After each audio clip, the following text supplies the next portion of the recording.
Tuan-tuan, saya akan terus pada jawapan tentang REE. Yang mana yang dibuat tuduhan, Nabi sentiasa berpesan kepada kita, jika ada sesuatu fitnah yang datang, maka segeralah kamu padam dengan secepat mungkin. Kerana fitnah ini membawa dosa-dosa yang sukar diampunkan. Dan fitnah lebih zalim daripada membunuh manusia. Jadi apabila mengheretkan saya dalam gelanggang politik, sebagai pengarah PTG, saya tidak mau mencampur adukkan diri saya dengan politik. Walaupun bidang pengajian saya adalah politik, tetapi saya adalah penjawat awam yang mentaati dasar-dasar rukun negara dan undang-undang dan peraturan. Tetapi bila diacah dan diajak saya masuk bersama dalam gelanggang itu atas nama keadilan dan kebenaran, maka saya terpaksa menyediakan jawapan. Dan jawapan saya ini bukan untuk membela Datuk Seri Sanusi Junid, Datuk Seri Sanusi Maknok. Itu lupa. Sebab pernah jadi pegawai khas Sanusi Junid. Tak apalah, kita doakan supaya dia diampunkan dosa, didamaikan di sana. Bila Datuk Seri Sanusi hantar dekat saya semalam, saya jaga pukul 3 pagi. Kita ni bila nampak mesej daripada MB ni ketak, tak dan pakai selok baca juga. Rupanya selok keluar statement tu. Tuan-tuan, apa yang berlaku di RE di state ni, tanah ini diberikan pada 2015. Permit guna tanah oleh Jabatan Hutan kepada NBI. 2015, bukan Datuk Seri Sanusi, orang lain. Dan itulah bermulanya siri-siri urusan penanaman semula tanah ladang. Dan NBI Incorporated ialah perbadanan. Dia diperbadankan di bawah akta syarikat. Jadi siapa mai jadi menteri besar, kena peganglah tali itu. Macam wow lah. Siapa yang onek wow, kontolah dia kena pegang tali itu. Jadi apa yang berlaku pada tahun 2020-2019, dan proses itu berlaku dan takapan dibuat. Jadi kita tidak boleh mengkhususkan bahawa statement PTG, denda MB, ayat itu walaupun matan jamak, dalam kaedah nahwu dia matan jamak, dia matan jamak ni tidak boleh dikhususkan atas benda-benda yang umum. Yang dia kena mengaji hukum. Kalau Datuk Lau tak mengaji hukum, saya tak marah. Kalau Datuk Chiang, kawan saya yang tokeh hotel pun, saya tak marah. Tetapi sebagai orang Islam, kita tidak boleh meletakkan pengkhususan kejahatan itu pada benda yang umum. Tak boleh. Macam anak saya, Akmal Hanan bin Mat Syuhaimi, kena tangkap basah. Pak dia pun kena tangkap basah kat dulu. Tak boleh macam tu. Dalam keadaan usul fiqh, kesalahan yang ditanggung oleh orang yang buat itu hanya dia saja yang kita nyatakan. Yang ni MBI ni adalah perbadanan, satu institusi. Janganlah kita khususkan PTG saman MB. Sanusi pula dah, boh nama pula tu. Tak bolehlah lagu tu. Kita tidak boleh mendapatkan kemenangan dengan jalan-jalan yang kotor. Karena jalan-jalan yang kotor itu tidak akan menghasilkan sesuatu yang putih. Jadi kena fahamlah. Jadi dalam suasana peperangan yang macam ni, seboleh mungkin kita elaklah dalam membuatkan tomahan-tomahan yang tidak berasas. Tangkapan yang dibuat Kenapa kita guna Seksyen 426? 426 ini berlaku tangkapan di luar kawasan tersebut. Dan pendakwaan, kita mendapat kuasa untuk compound. Kuasa untuk compound selepas mendapat restu daripada Ketua Pendakwaan Negeri Kedah.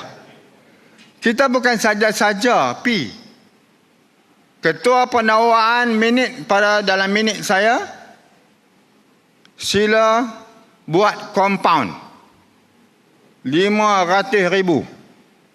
Dan Ketua Pendakwaan pun dia tak tulis sila dakwa Sanusi. Tak ada. Bila tak ada, jangan lu cerita kata ada. Jadi sila dakwa MBI 500,000.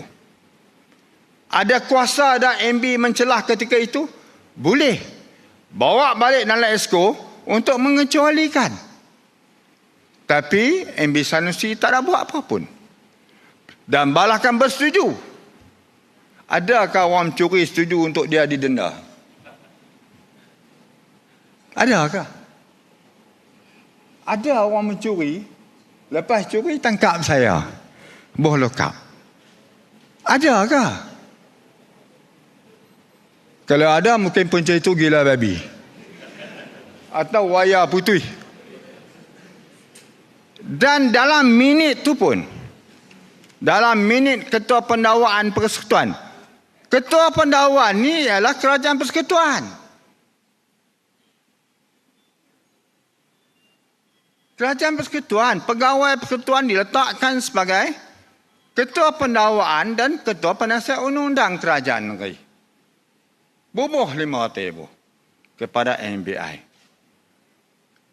Dan seorang lagi, Chinese, saya tak mau mention lah nama tu.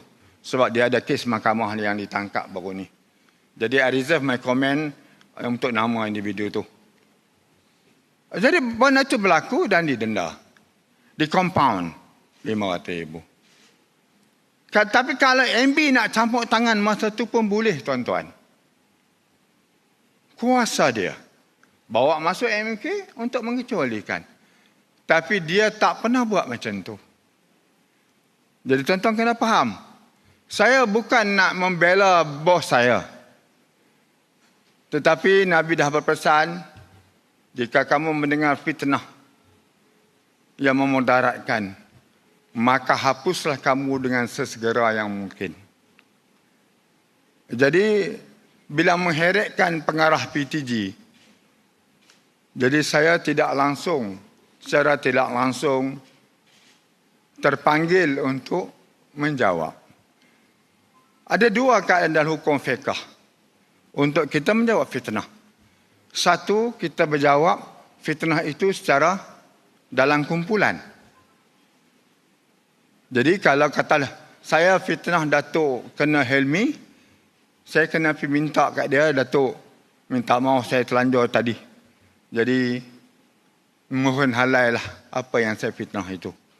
Tetapi apa boleh dipublicize, hari ini keluar pula dalam metro, dia jadi umum, maka saya kena ruang guna masa ini untuk bercakap pada tuan-tuan semua, walaupun benda itu kecil dalam ruang yang 100 orang, cukuplah wahdah saya, tanggungjawab saya untuk menyatakan kebenaran walaupun dalam kelompok yang kecil.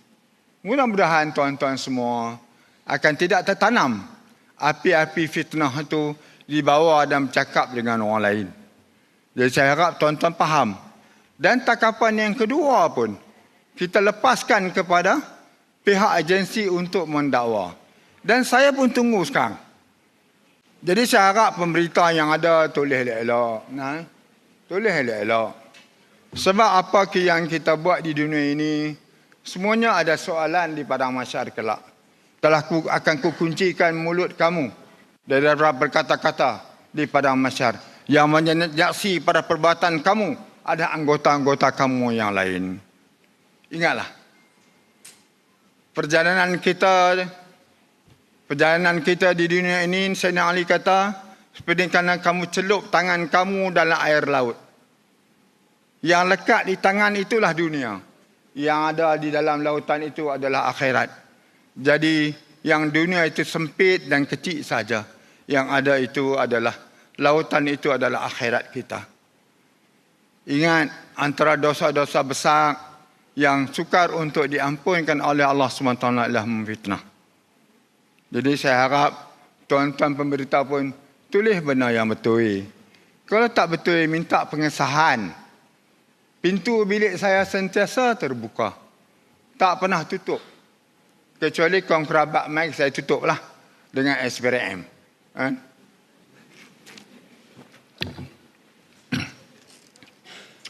Jadi, siapa yang dakwah tadi?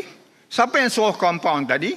Ialah Ketua Pendakwan Negeri Kedah, Tuan Zaharuddin. Bukan MB, bukan saya. Ketua Pendakwa, iaitu milik Kerajaan Persekutuan untuk dakwah kepada MBI dan seorang hamba Allah lagi. Jadi saya rasa itu saja penjelasan saya tentang RI. Yang saya jelas ni sebab mereka heret nama pengarah PTG.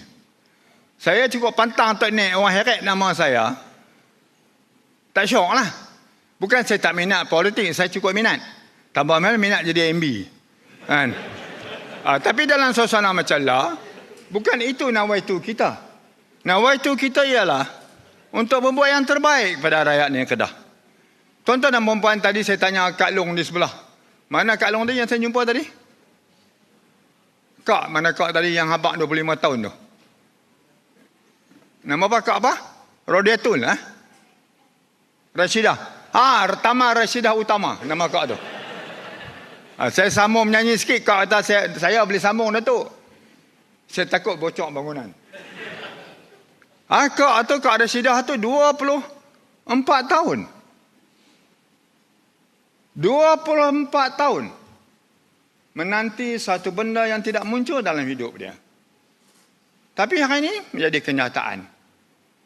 Kau akan dapat kau main dengan abang, betul ke Kak? Abang pun tamuh tadi, kata Taman Rashidah Utama. Saya kalau tak ada Ustaz Adah, saya tobat saya menyanyi hari ni. Saya takut lagi dia balik habak orang kampung. Bami menyanyi mau air jahanam. Dan Datuk Lau pun berapa lama minta. Dan ada 2-3 orang lagi yang saya jumpa. Jadi tuan-tuan dan perempuan, saya bersetuju dengan pandangan Datuk Colonel yang menyatakan bukan semua perkara mudah kalau tanpa ada seorang individu yang dinamakan Menteri Besar Kedah.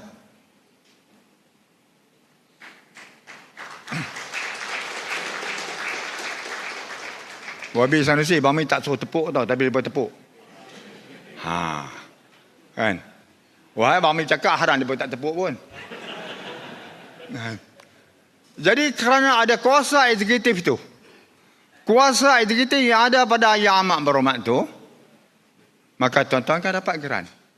Macam saya kata di Langkawi, macam saya kata di Penang, saya hanya boleh menyediakan kertas kerja, saya boleh menyelesaikan masalah teknikal hanya 60% sahaja. Tapi muara untuk buat keputusan, kuasa untuk buat keputusan tidak ada kepada saya. Ada kepada Yang Amat Berhormat Sanusi.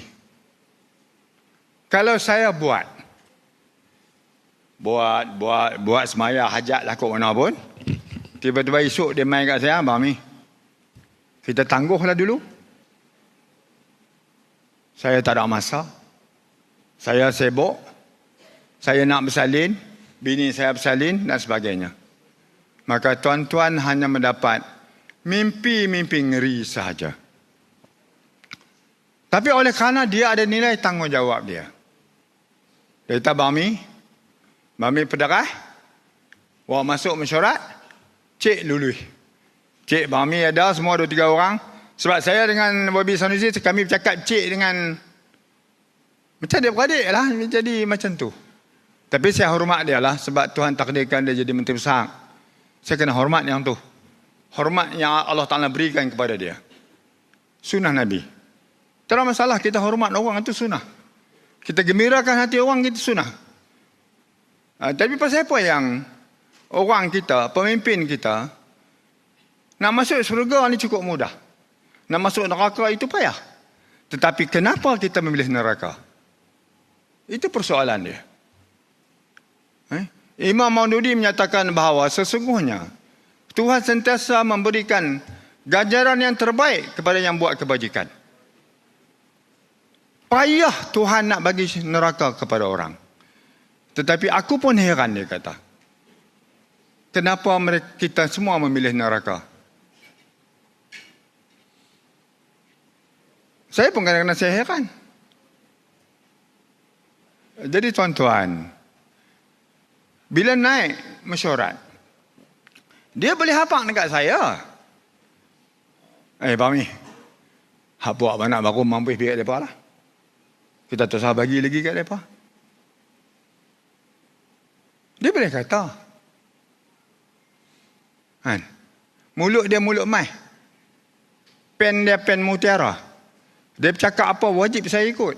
Sebab saya pegawai melaksanakan arahan dia. Tapi selama saya datang kepada pengarah PTG, apabila tuanku berkenan saya sebagai pengarah PTG, pada 2 bulan 12, sehingga sekarang, tidak pernah ada satu arahan yang menghalang saya untuk memberikan, untuk mempertimbangkan apa-apa yang berkaitan dengan kebaikan rakyat negeri Kedah, tuan-tuan. Jadi tuan-tuan, hargailah seorang manusia yang bernama Sanusi. Hargai dia. Kenalah jasa dia, hargai dia. Kalau salah, kita pakat betul. Kita pakat betul. Kata-kata yang paling hebat, Sayyidina Umar. Hari ini aku ditabarkan sebagai seorang khalifah. Maka betullah aku dengan mata pedang kalian. Sesungguhnya aku juga manusia biasa. Dan aku juga akan kembali kepada Allah Subhanahu Wa Taala. Jadi tuan-tuan, hargailah pemimpin yang kita ada. Sayangilah pemimpin yang mentadbir negeri kita. Marilah kita berjuang bersama-sama untuk mempertahankan islah pembaharuan negeri Kedah ini. Mudah-mudahan Kedah akan mendapat taufik dan hidayah. Baldatun tayyibun wa rabbul ghafur. Negara aman, makmur dan diberkati Allah. Sekian, terima kasih. Terima kasih kepada semua kaki tangan pejabat daerah, pejabat tanah, datuk pegawai daerah dan tuan-tuan semua. Maaf zahir dan batin dari saya sebagai pengarah PTG. Sekian, terima kasih.